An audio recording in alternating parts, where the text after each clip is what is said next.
Now, in a recent study, a shocking 57% of South African learners admitted to being bullied, and as statistics go, it could actually be a lot higher. Now, to empower the youth, a worldwide campaign called the Bully Project is reaching out to schools to help them to stand up against bullying. And Tenji spoke to the filmmaker who started all of this to find out how South African learners, teachers and parents can all get involved.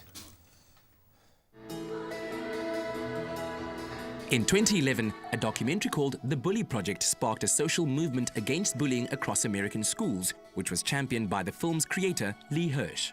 Lee, your film and subsequent campaign, The Bully Project, has really made strides in at least beginning to tackle the issue of bullying within American schools. But of course, this issue is universal. For the South African audience, what is The Bully Project and what had you set out to achieve when you started making the film?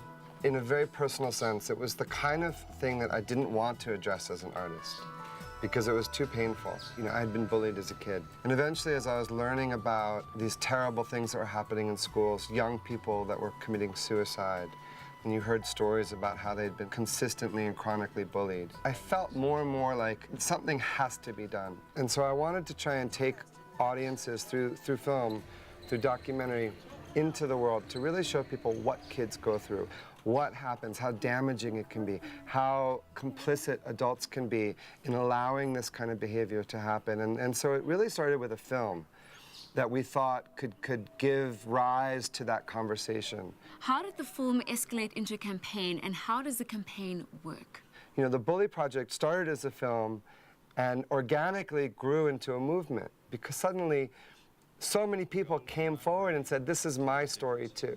This is happening to my child. And then we felt this responsibility to put resources together, to put tools together, to begin to work with schools and institutions to try and help them begin to kind of create the space where they could have these honest conversations. But most of all, we kind of just had to shock people into really acknowledging that this is a severe problem and in helping them understand the risk factors and how you even identify bullying. What does bullying actually look like? What does it entail? Generally, we look at three factors. There's an imbalance of power, levels of strength and popularity and social hierarchy that kids have. The second is repetition.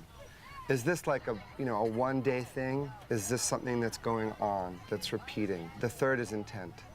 So are those kids like actually looking to be cruel, looking to exclude?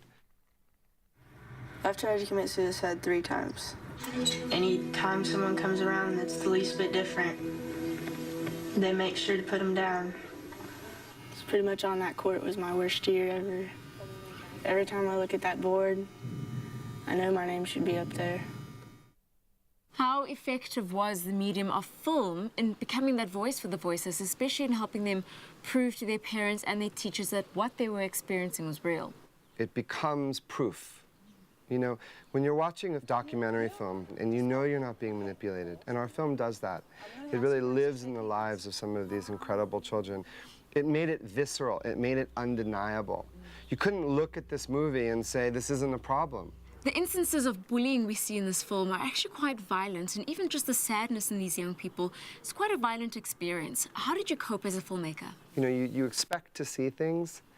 The access that we got to be in this, in particular in the life of Alex, the central character in our film, to be with him for a full school year and to see what he was going through was really, really difficult. And in fact, the thing that just was most upsetting throughout the process of making the film was the indifference of adults who kind of knew it was happening and found ways to turn their backs, and how that system can then continue unless you have the courage as a principal, as a staff, to step up and say, how are we going to address it? And now that you've done the research, what is it that we can do to end bullying in our schools? One of the things that we've seen that's been extraordinary, the bullying situation can stop by one person having the courage to step in.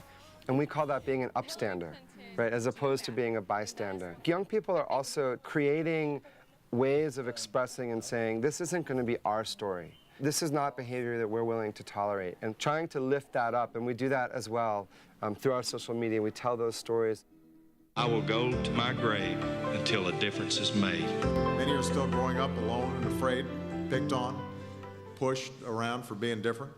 And that's why my administration has worked to raise awareness about bullying. And I know I just had a chance to see Lee Hirsch, the director of Bully, who's here, and we thank him for his work on this issue. So how can people be a part of this campaign and how can they reach out? One of the best ways to reach out to us is on our Facebook page. We read every message that comes in our inbox and we try and respond and get resources to you. We will try and tell your stories. The Bully Project is saying, I don't want this to exist.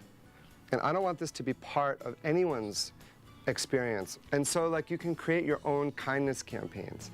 And then if, of course, there are things that are happening that are really serious, then you stand with that student. You help tell that story. You go with them to make sure that that child is safe. That's one thing that anyone can do, right, wherever they are. Kindness can solve the problem of bullying, but it must begin with brave voices. Concerned parents and teachers can visit bullyproject.com to access resources, gain support, and rally against intimidation in our schools.